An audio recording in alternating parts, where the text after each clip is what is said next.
Pessoal, bom dia, boa tarde, boa noite. Eu sou o Léo e vamos aí continuar os nossos estudos aqui de introdução à quântica, sendo que a gente vai começar essa parte de interpretação estatística da mecânica quântica, tá certo?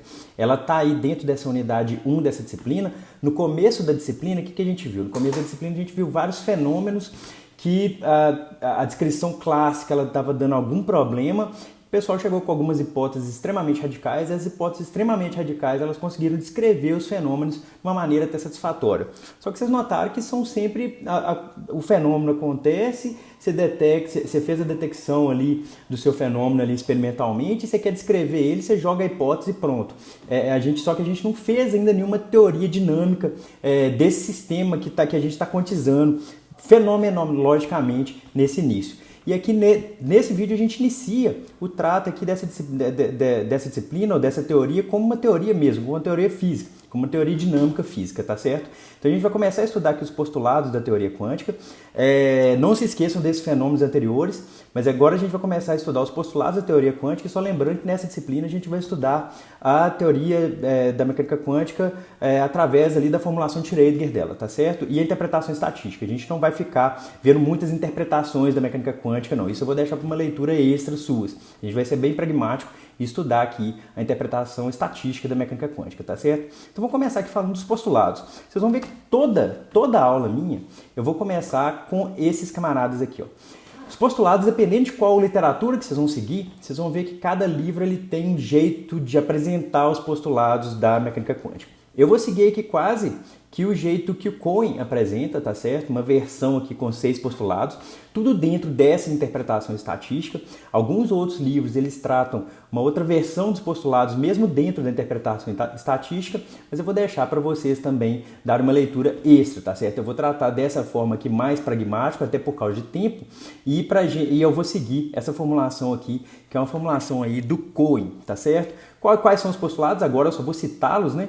Esse camarada aqui, esse psi aqui, essa letra aqui, psi de x e t, aqui eu só estou tratando em uma dimensão, a gente só vai tratar esses temas em 3 dimensões lá na unidade 4 dessa disciplina. O psi de x e t, ele contém toda a informação do sistema, tá certo? Então esse aqui é o primeiro postulado. Depois fala assim, ó, se esse A chapéu aqui, esse chapéu aqui vai ser um camarada importante pra gente, mas se esse A chapéu é observável, então a gente tem essa equação aqui. Nós vamos falar disso tudo nessa disciplina, por enquanto eu só estou apresentando para vocês. Depois fala assim, os resultados possíveis de uma dada observação. Então olha só, enquanto no primeiro aqui ele está falando da informação que o sistema pode possuir, que a informação está toda aqui nessa quantidade psi. Depois ele fala quais são os camaradas observáveis. Depois ele fala quais são os possíveis resultados de uma certa observação, de uma certa medida. Então olha só, se o observável é esse azão, os possíveis resultados de uma certa observação são esses AN aqui. Vocês estão vendo que eles estão relacionados, tá certo? O quarto postulado é um postulado extremamente drástico, tá certo? Ele é um postulado que ele coloca a parte estatística probabilística como postulado da teoria. Então ele fala que a probabilidade de encontrar um sistema, aqui nesse caso no contínuo entre x e x mais dx, é dada por essa quantidade aqui, tá certo? Nós vamos estudar isso tudo ainda com muita calma, eu só estou apresentando para vocês.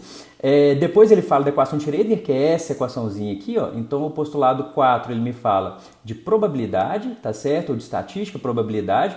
No postulado 5 ele me fala da equação de Schrödinger, que é essa equação aqui, vocês estão vendo que está aparecendo aqui pela primeira vez uma taxa de variação temporal. E o sexto postulado, que também é muito drástico, ele fala assim, ó, se a gente fizer uma medida, por exemplo, desse observável azão aqui, se a gente faz uma medida e obtém esse alto valor AN, vocês estão vendo que esse AN está relacionado a esse φn, tá certo? Então ele fala assim, ó, se a gente faz uma medida, a gente tem um sistema e faz uma medida e obtém um valor AN, uma medida qualquer, de energia, de posição, de momento, que seja. A gente faz uma medida e obtém um certo valor, pum, certo? Imediatamente o meu estado, que era esse estado psi, que ele está aqui, ele vai reduzir para esse estado φ. Eu estou chamando de reduzir aqui para evitar a palavra colapso, mas ele vai reduzir ou ele vai se tornar, ele vai projetar nesse estado φ, que vocês estão vendo que é o mesmo φ cá de cima. Esse φ está ligado a n, então as coisas estão todas relacionadas aqui, tá certo? Esses aqui são os postulados, vocês vão ver que em toda aula eu vou iniciar com isso. É bom vocês já irem acostumando, mas o que é postulado? Né? Postu que, né? Postu quem, né? Postulado, se você colocar no Google para te falar assim, ó, o que é um postulado, ele te fala assim, ó, o que se considera como fato reconhecido e ponto de partida. implícito ou explícito de uma argumentação, uma certa premissa. Ou 2 aqui é uma afirmação ou fato admitido sem necessidade de demonstração. Então, postulados são os axiomas da nossa teoria. Então, só que esses postulados da mecânica quântica eles foram sendo introduzidos à medida que a teoria foi sendo construída, e à medida que a teoria foi sendo construída, eles foram sendo introduzidos e até hoje eles estão sendo muito bem respeitados experimentalmente. Então, assim, são postulados que eles são até bem aceitos na comunidade, tá certo? Tem certas discussões que a gente não vai entrar nessa disciplina não, tá certo? Isso deixa para outro momento do curso. Mas o postulado é isso, vão ser os axiomas ou a base central da nossa teoria. Então, quais são os postulados? Agora eu vou mostrar ele com umas corzinhas aqui, né? Então, o postulado 1, ele vai me falar que toda a informação do sistema está contida nesse camarada psi, tá certo? O postulado 2, ele me fala quais as quantidades que podem ser medidas. Então, dentre as várias quantidades que a gente conhece, na mecânica quântica a gente tem algumas quantidades que elas podem ser medidas ou que elas podem ser observadas. Então, no postulado 2 ele vai me contar quais quantidades que podem ser observadas. No postulado 3 ele me fala assim, tá beleza, então você me contou quais quantidades que podem ser observadas. Por exemplo, energia, posição, momento angular, spin e assim por diante. No postulado 2 você me contou quais quantidades podem ser observadas. Mas dentre essas quantidades que podem ser observadas, quais os possíveis resultados de uma certa observação? Então olha só que coisa que já é diferente da mecânica clássica, né? Olha só, eu te conto e falo assim, não, eu posso observar energia. Então energia é um observável, ele tem que seguir uma certa regrinha que a gente vai ver lá na unidade 3. Mas energia é um observável, eu posso medir? Posso. Então energia é o que a gente chama de observável, certo? Mas quais os possíveis resultados da energia? Ela pode me retornar qualquer valor? Não, o que ela vai poder me retornar são esses camaradas AN. São esses camaradas AN que estão aqui em cima, que estão relacionados ao observável. A N aqui é só para manter a mesma nomenclatura, certo? O quarto postulado, que é a interpretação estatística da mecânica quântica, ele me fala qual que é a probabilidade de encontrar um sistema numa certa região do espaço, como aqui eu estou lidando no contínuo. O quinto postulado é um postulado da dinâmica. Ele vai me contar qual que é a dinâmica desse objeto psi aqui, ó.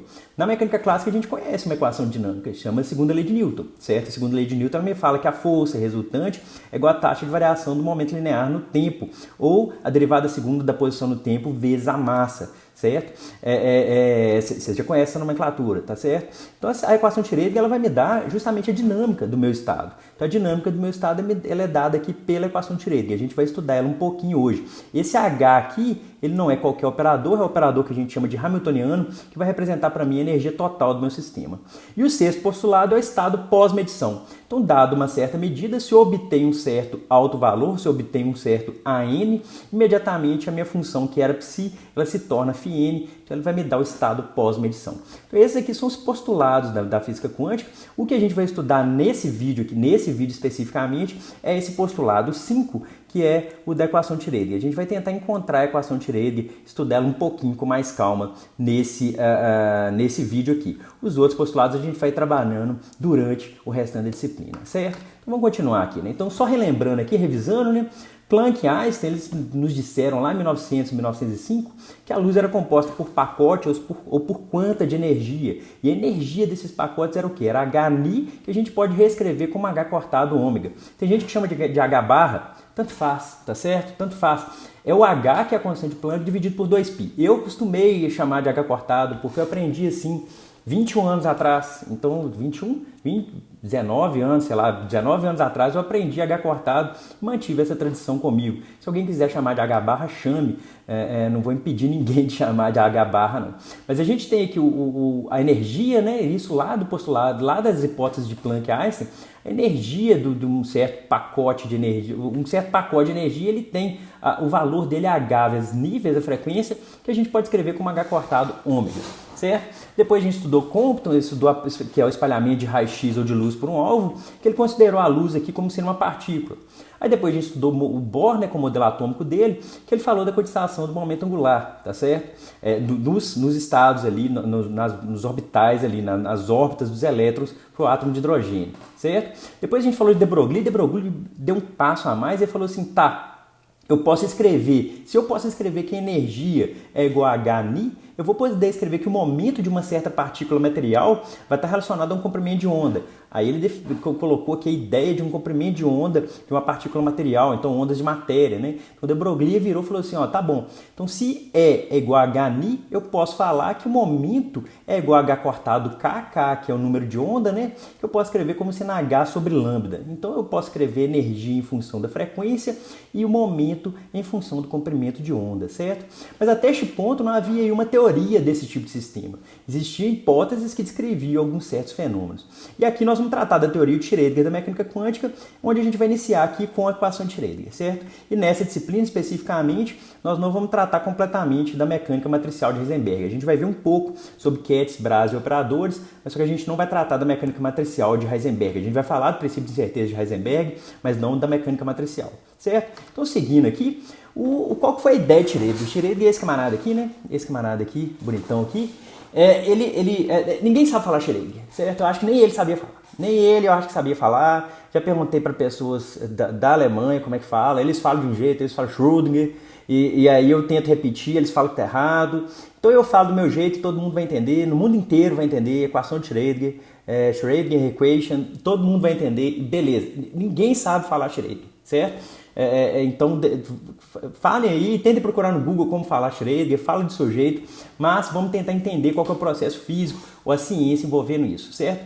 Então qual que foi a ideia dele, né? Isso foi em 1926, então trazendo aí cronologicamente o Planck em 1900, o Einstein em 1905, o Bohr em 1913, isso aqui já foi em 1926, o Heisenberg estava ali entre 1018 e 1922, o de Broglie foi em 1923 e 24, então o Schrödinger ele pensou em desenvolver uma equação de onda, certo? Para partículas. Então ele pensou em desenvolver uma equação de onda para partículas. Então já vem bem na ideia de de Broglie, certo? Que respeitasse as hipóteses básicas dos primórdios da quântica. Então que respeitasse Planck, Einstein, Bohr e de Broglie, certo? Quais as hipóteses dele? As hipóteses dele é o quê? Comprimento de onda de de Broglie, que a gente já estudou. A hipótese de Planck-Einstein, que é a energia igual a hν. E ele virou e falou assim, beleza, mas só que energia, classicamente, energia é o quê? A energia total de uma partícula é o quê? Energia total, energia cinética mais energia potencial. Então ele foi, beleza, então energia cinética mais energia potencial. Ele assumiu que a teoria dele deveria ser linear, já com ideias vindo lá da ondulatória e do eletromagnetismo, tá certo? Então olha só, vou repetir aqui. Esse camarada aqui, esse lambda aqui é a hipótese de de Broglie, esse Ni aqui vem da hipótese de Planck, isso aqui é energia clássica, faça a continha aí, ó. Isso aqui é cinética mais potencial, esse V aqui é energia potencial, então esse aqui é energia cinética mais potencial. Ele assumiu que a teoria dele deveria ser linear porque já vinha de coisas lá do ondulatório e do eletromagnetismo, então bacana. E aí ele virou e falou assim, ó, tá, essa equação dinâmica que eu quero escrever para uma partícula quântica, ela tem que ser exata para potencial constante ou para partícula livre. Potencial constante é partícula livre por quê? Porque a força é menos a derivada do potencial na posição, né? Aqui é menos o gradiente do potencial, o vetor força, mas aqui é porque está em uma dimensão. Então a força aqui é igual a 0 newtons. Então ele falou assim, ó, a equação que eu quero escrever, que eu quero propor, ela deve ser exata para potencial constante, ou seja, para partícula livre. E como ele estava trabalhando com partícula livre, para partícula livre eu tenho o quê? Eu tenho que a energia é constante e o momento é constante, tá certo? Se a energia é constante e o momento é constante, então esse Ni é constante e esse lambda é constante. Então, essas aqui são as hipóteses do Schrödinger para tentar construir essa equação dele. Então vamos prosseguir aqui, né? Então vou estudar partícula livre. Vou assumir aqui que esse potencial é zero só para facilitar o nosso trabalho. Eu já escrevi aqui ó, a hipótese aqui de de Broglie e a hipótese de Planck-Einstein aqui em cima, vocês fiquem atentos a isso aqui. Então olha só, para partícula livre eu tenho aqui, se o potencial é zero, a energia de uma partícula livre é dada por P2 por 2m. Então isso aqui é a energia de uma partícula livre, certo? O que eu vou fazer aqui? Esse ponto aqui daqui de cima para aqui para baixo, eu estou fazendo o quê? Eu estou substituindo essa energia pela hipótese de Planck-Einstein e estou substituindo aqui o momento pela hipótese de Broglie. Certo? Então é só substituir aqui. Então a gente chega nessa equação. Essa equação aqui é muito importante. Vou pedir para vocês anotarem ela. Anotem essa equação aqui que nós vamos precisar dela mais tarde. Então essa equação aqui é a equação que tem que valer. O Schrödinger falou assim, ó, essa equação tem que valer para partícula livre. Então partícula livre, essa equação tem que valer, certo? Então vamos assumir aqui, primeiramente, só para a gente tentar pensar nessa equação, vamos assumir uma onda senoidal simples. Ele está querendo escrever o comportamento de uma partícula, uma equação de onda para uma partícula. Então vamos pensar aqui, primeira onda que a gente pensa aqui, uma onda senoidal simples, certo? Se eu derivo essa onda duas vezes na posição, uma onda senoidal simples é dada por isso aqui, né? É seno de kx menos ômega t. Então, se eu derivo duas vezes na posição esse camarada, essa derivada vai ser proporcional aqui ao k ao quadrado, certo? O k vai pular cá para fora duas vezes, então vai estar aqui o k ao quadrado. E se eu derivo uma vez aqui no tempo, eu tenho uma vez o ômega aqui multiplicando. Então, olha só, a derivada segunda desse psi aqui, dessa onda senoidal na posição, ela é proporcional a k ao quadrado. E a derivada primeira no tempo é proporcional a ômega. Olha só que interessante. Nessa equação que eu pedi para vocês escreverem aí, do lado esquerdo dela eu tenho ômega, do lado direito eu tenho k ao quadrado. Então ele virou e falou assim, não, então bacana. Então eu vou ter que ter aqui, de um lado da equação, eu vou ter que ter uma derivada segunda na posição, e do outro lado eu vou ter que ter uma derivada primeira no tempo. Por quê? Porque essa equação aqui em cima é primordial dele. Então, essa equação aqui em cima é primordial dele, para ele iniciar o processo dele de criação da equação de Schrödinger. A gente não chegou na equação de Schrödinger ainda. Mas para o início aqui, para a gente tentar criar essa equação de Schrödinger, a gente precisa dessa equação aqui em cima, certo? Então, dessa equação aqui em cima, eu obtenho essa equação aqui embaixo. Eu obtenho o quê? Que se eu derivar duas vezes na posição, eu vou ter um k ao quadrado. Se eu derivar uma vez no tempo, eu vou ter o ômega, que é o que está do lado esquerdo aqui. E para a equação ser linear, eu vou colocar aqui uma constante Azão e uma constante Bzão do outro lado. Então, eu vou colocar uma constante Azão do lado esquerdo e uma constante Bzão do lado direito. Só que, se a gente tenta só para essa onda senoidal simples aqui, dá um probleminha, que eu vou deixar para vocês brincarem na tarefa, tá certo? Então, se a gente tenta para esse psi, que é só um seno, dá um certo probleminha. Então, a gente vai ter que tentar isso para uma combinação linear. Então, vamos tentar para combinação linear. Então, vamos esquecer essa onda senoidal simples aqui, a gente usou ela só para tentar dar esse insight, que essa equação aqui em cima, ela vai ter uma forma que vai ser similar a esse camarada aqui embaixo, certo? Então a gente utilizou essa onda senoidal simples só para chegar nesse insight aqui. Então bacana, né? Então vamos utilizar aqui a combinação linear, hein? O que é isso aqui de combinação? Assim, nem existe essa palavra, né?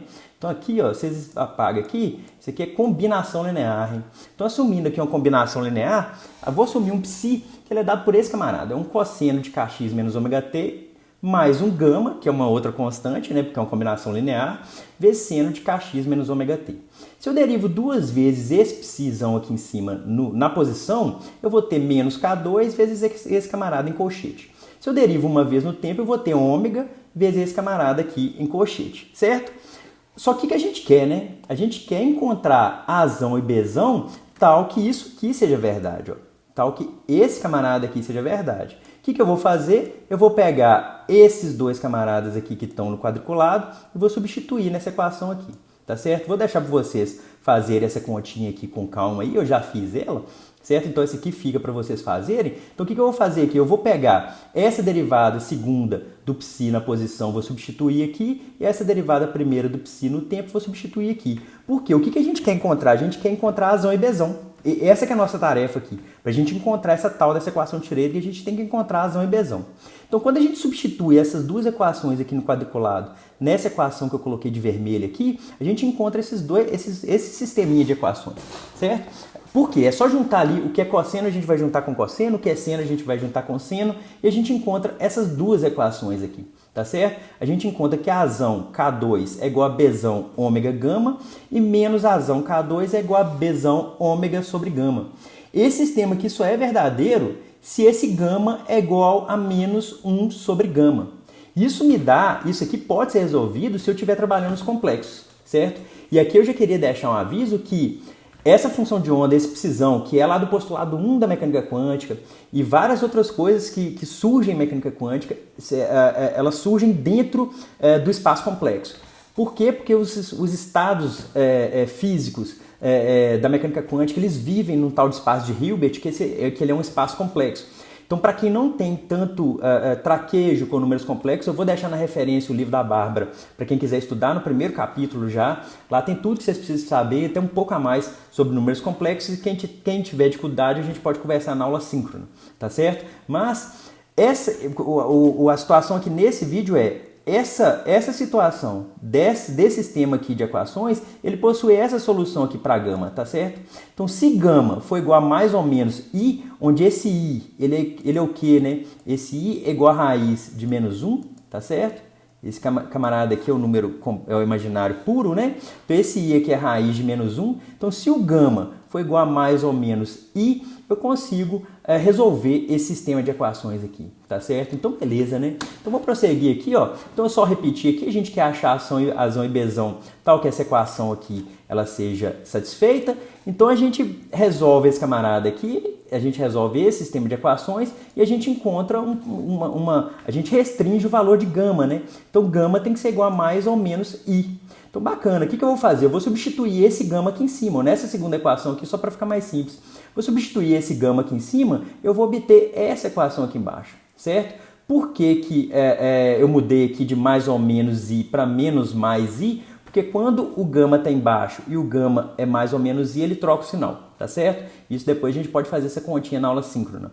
Mas peço para vocês saírem dessa equação aqui, da segunda aqui, e vir parar nessa aqui embaixo. É só substituir o gama, tá certo? Então a gente encontra essa equação aí, ó, que menos azão K2 é igual a menos mais I Bzão ômega. Olha só que interessante, eu vou até trocar de cor aqui. A gente encontrou essa equação aqui, tá certo? E a equação que a gente conhece é esse camarada aqui em cima, que está até no título aqui, ó. Tá certo? Essa equação que vocês lembram que eu falei assim, ó, essa equação vai ser primordial para o Schrödinger. Olha só, do lado direito dessa equação aqui eu tenho h cortado ao quadrado sobre 2m vezes K2. E aqui eu tenho o quê? Eu tenho menos a vezes K2, certo? Do lado esquerdo dessa equação aqui em cima eu tenho h cortado ômega. Do lado direito aqui eu tenho menos mais i Bzão ômega. O que eu vou fazer? Eu vou igualar essa equação aqui, eu vou igualar com essa equação aqui, ó, tá certo? Que aí com isso eu consigo encontrar quem é azão e quem que é Bzão. Então dessa forma eu encontro que o azão é menos h cortado ao quadrado por 2m e que o Bzão é mais ou menos i h cortado, certo? Olha só que interessante. Fazendo uma conta aqui só trabalhando com essas ondinhas, a gente encontrou uma equação. Essa equação verde aqui ela é muito importante. Olha só, é a mesma equação dessa aqui, ó. É essa mesma equação aqui, ó. Vou colocar aqui de verde também. É essa mesma equação aqui, ó. É a mesma, tá certo? Só que eu substituí os valores de azão e Bzão que a gente encontrou nessa análise nossa. Azão é menos h cortado ao quadrado por 2m, então eu substituí aqui. E o Bzão é mais ou menos i h cortado, eu vou escolher o valor de mais, certo? Então eu vou ter aqui, ó, que menos h cortado ao quadrado por 2m, vezes essa derivada segunda do psi com relação à posição, é igual a i h cortado d psi dt. Essa aqui é uma equação que ela é exata, certo? Ela se chama equação de Schrödinger para partícula livre. A gente acabou de chegar na equação de Schrödinger para partícula livre. Ela é uma equação exata, tá certo? Para esse tipo de abordagem. Ela é uma equação exata para esse aqui. E é o que a gente chegou na equação, o nome disso é equação de Schrödinger, certo? Tá escrito aqui, ó, equação de Schrödinger para partícula livre, tá certo? Esse camarada aqui é muito importante. A gente saiu das hipóteses básicas da mecânica quântica, dos primórdios da mecânica quântica, que são essas hipóteses aqui, e assumindo a conservação da energia, que energia é igual a energia cinética, tá certo? E a gente encontra essa equação. Vocês estão vendo que ela é uma equação aqui, que ela é uma equação da dinâmica de psi, porque a gente tem aqui a taxa de variação temporal de psi no tempo, só que a gente também tem uma taxa de variação espacial do psi no tempo. Essa equação ela é claramente não relativística, porque a gente tem aqui uma derivada segunda na posição e uma derivada primeira no tempo, então a equação de Schrödinger ela é uma equação não relativística, ela não envolve nada de relatividade restrita, tá certo? Mas só que ela respeita os primórdios básicos ali da física quântica, daquele início da física quântica. Então essa equação aqui é muito importante, certo? Então só revisando aqui, ó, Planck e Einstein falaram que a luz era composta por pacotes. Esses pacotes ou quantas de energia, que eles tinham essa energia aqui. De Broglie falou que toda partícula material ela tinha um comprimento de onda associado a ela. A gente acabou de chegar numa conclusão que usando essas duas hipóteses e usando que a energia é igual a energia cinética, que essa equação aqui, ela governa a dinâmica de uma onda senoidal, de uma partícula de uma partícula com esse comprimento de onda de de Broglie, tá certo? Então a gente acabou de chegar nessa conclusão que essa equação aqui, ela é uma equação linear, não relativística que governa a dinâmica de uma partícula com esse comprimento de onda de de Broglie, que respeita as hipóteses dos primórdios da quântica. E aí a gente postula, isso aqui é um postulado, certo? A gente postula isso, a gente coloca isso como axioma, que se essa equação verde aqui ela vale, que é para partícula livre, a gente vira e fala assim, a gente postula que essa equação aqui com esse potencial, então olha só, esse termo aqui veio da energia cinética, certo? Esse termo aqui, se vocês voltarem, esse primeiro termo aqui, menos h cortado quadrado por 2m, a derivada segunda de psi com relação à posição, isso veio da energia cinética. Então, energia cinética mais potencial é energia, tá certo? Energia cinética mais energia potencial é energia total. Então, a gente postula aqui, se essa equação aqui vale, se essa equação verde vale para partícula livre, a gente postula que essa equação rosa aqui, ela vale para qualquer potencial, tá certo? Então, a gente fala que essa equação verde aqui, ela é exata e essa aqui é um postulado da teoria. Em geral, o psi, ele depende da posição e do tempo, e o potencial depende da posição do tempo, mas só que para essa disciplina o psi vai depender da posição e do tempo, mas o potencial a gente vai assumir como dependendo só da posição. Então, essa aqui é a equação de Schrödinger, tá certo? Repetindo aqui, a gente encontrou essa equação verde aqui, estudando só a partícula livre, certo? Só a partícula livre seria, a gente estudou a partícula livre utilizando as hipóteses de Planck, Einstein e de Broglie, a gente assumiu uma onda que seria uma onda que representaria essa partícula livre, a gente assumiu uma onda que representa essa partícula livre, a gente encontrou essa equação verde, tá certo? Essa equação verde aqui ela é exata para a partícula livre, eu estou fazendo questão de salientar isso aqui, vale para a partícula livre, vou até colocar de verde aqui também, ó. Ela vale para a partícula livre. Certo? Porém, a gente postula que a equação de Schrödinger, que é esse camarada aqui que está de rosa aqui, ó, tá certo? Que eu circulei de vermelho. Esse camarada aqui, que a equação de Schrödinger, ela é exata para a partícula livre, só que a gente postula que ela vai valer também para qualquer potencial. Como do lado esquerdo aqui estava relacionada a energia cinética da partícula, a gente fala que a energia total é energia cinética mais energia potencial. E isso está sendo multiplicado pelo psi, ou está operando no psi. Depois a gente vai ver isso com mais rigor matemático.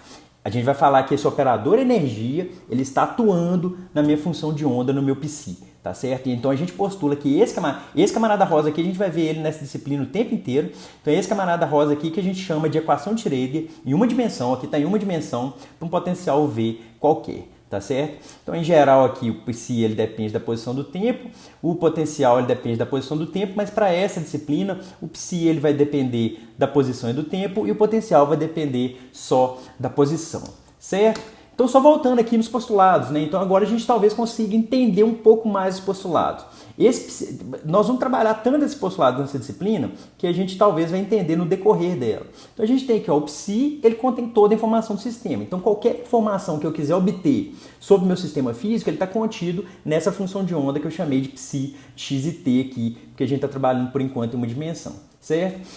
Se eu quero uma quantidade, se eu quero saber quais quantidades são observáveis no meu sistema, elas têm que respeitar uma certa regrinha matemática, mas só que esse segundo postulado ele vai me falar quais quantidades que podem ser medidas no meu sistema, tá certo? Eles têm que respeitar uma certa regrinha, nós vamos tratar isso lá na unidade 3. O terceiro postulado, ele me fala assim, ó, tá, você me disse quais quantidades que são possíveis de uma certa observação, mas quais são os possíveis resultados de uma observação? Isso é dado por esse postulado 3, vocês estão vendo que os possíveis resultados são esse AN, que eles estão relacionados, inclusive, com esse azão que está aqui nessa equação. Então, os postulados, eles são todos... Eles são todos interligados, certo? O postulado 4 é o postulado de probabilidades, a gente vai começar a tratar ele no próximo vídeo. Então ele me fala que uma interpretação estatística do meu sistema físico, tá certo? Da minha teoria quântica. O quinto postulado, que foi o que a gente trabalhou nesse vídeo, ele fala da dinâmica. E aí vocês já viram o quê? Que do lado esquerdo aqui, aqui é porque eu troquei o lado aqui, mas do lado direito aqui eu tenho IH cortado dψ dt, tá certo? Aqui eu tenho IH cortado dψ dt, isso aqui vai ser igual a esse Hzão psi. Esse Hzão é o operador que está atuando em psi. Quem que é esse operador? É o operador hamiltoniano, que ele está relacionado a energia cinética mais energia potencial. Nós vamos tratar isso no decorrer da disciplina, certo? Mas a equação de Schrödinger, o interessante é que ela nos dá uma equação que vai me dar a dinâmica dessa função de onda minha psi, que está relacionada às energias do sistema e que ela é linear e tem todas as características que a gente falou nesse vídeo, certo? E o sexto postulado é o postulado do estado depois da medição. Se eu meço e obtenho um certo alto valor, o meu estado ele vai de psi, ele vai para o φ, que é o estado, que é a função que está relacionada a esse alto valor que foi obtido. Tá certo? Então isso é que eu queria mostrar nesse vídeo. Talvez ele ficou mais longo do que eu queria. Eu estou empolgando demais nesses vídeos de quântica. Eu vou começar a diminuir um pouco o tempo dos vídeos. É isso. Um grande abraço para vocês. Falou. Tchau.